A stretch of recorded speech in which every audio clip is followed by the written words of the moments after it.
Planejamento financeiro não é tentar prever crises, mas se preparar para elas. E entender a inflação é um passo fundamental nesse caminho. Já imaginou viver em um país onde os preços sobem todos os dias? Ou melhor, várias vezes no mesmo dia? Na época da hiperinflação do Brasil, era exatamente isso. Os mercados contratavam pessoas só para remarcar etiquetas. E a cada vez que eles chegavam com as suas máquinas de etiqueta, o preço subia. A hiperinflação foi um período de total descontrole da economia. Entre os anos 1980 e 1994, o Brasil viveu um dos piores momentos da sua história econômica. Sabe qual foi a inflação acumulada nesse período? Senta aí na cadeira para não cair de susto. Mais de 13 trilhões por cento, isso mesmo, 13 trilhões. Vários fatores levaram o Brasil a esse cenário. Um dos principais foi a crise do petróleo de 1973, que fez os custos de produção explodirem. Além disso, o Brasil gastava muito mais do que arrecadava. O governo imprimia dinheiro para cobrir os buracos, o que só aumentava o problema. Mas vamos voltar um pouco mais no tempo. Durante o Império, até a proclamação da República, a inflação era mais controlada e muitas vezes associada a eventos específicos, como escassez de produtos ou guerras, como a Guerra do Paraguai. Naquele tempo, não se fazia nada a respeito do controle de juros e dessa inflação, como o governo faz hoje. A Casa da Moeda, desde 1964, responsável pela impressão do dinheiro, simplesmente fazia mais e mais dinheiro, que com o tempo passava a valer menos. O problemão mesmo começou a ser criado nos anos 1970, com a crise mundial do petróleo, que eu já citei.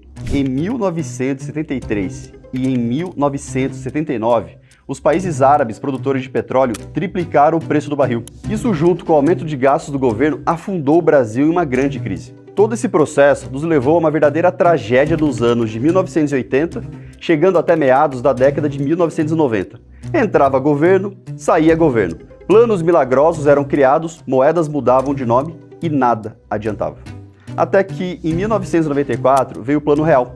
A mudança da moeda chegou acompanhada de várias medidas econômicas mais responsáveis e do controle da emissão de dinheiro. Pela primeira vez em muito tempo, o Brasil conseguiu conter a inflação.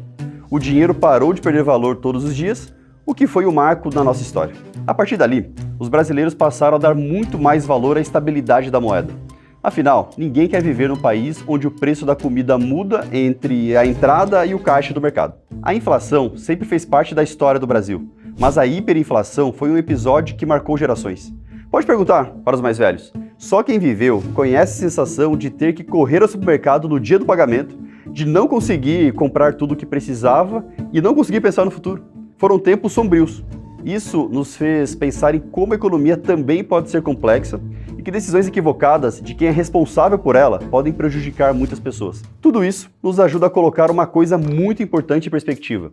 Eu não acredito que o Brasil vá voltar a viver um cenário de hiperinflação como aquele dos anos 80, início dos anos 90. Aquele foi um período extremo, resultado de uma combinação muito específica de erros, crises e falta total de controle econômico. Mas isso não significa que a inflação esteja sob controle absoluto. O que eu vejo hoje é uma inflação mais alta do que deveria, muitas vezes mal administrada e que acabou se tornando algo meio normalizado no nosso dia a dia. A gente se acostumou a ver preços subindo, reajustes frequentes e o dinheiro rendendo menos do que deveria. E é exatamente por isso que na minha vida financeira, uma parte relevante do meu patrimônio está em ativos atrelados à inflação, como algumas debêntures e principalmente títulos públicos como o Tesouro IPCA+. O Tesouro IPCA+, é um tipo de investimento em que você não depende apenas de uma taxa fixa.